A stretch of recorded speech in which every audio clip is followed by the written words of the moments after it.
High-value drug suspect naman nahuli sa drug bypass operation. Halos kalahating milyong pisong halaga ng pinatuyong dahon ng marijuana ang nakumpiska. Detalye ng balita mula kay Jun Soter mula sa Action Radio Davao. May butag mo, Jun.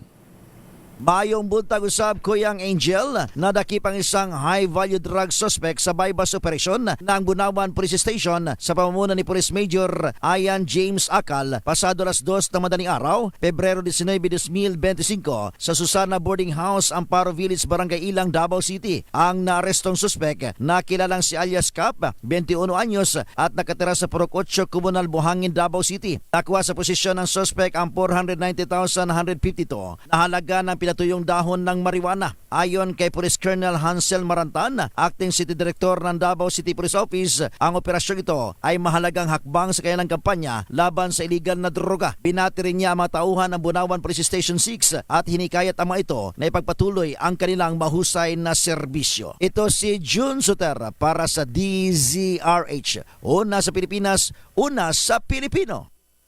Daghang salamat, Jun Soter.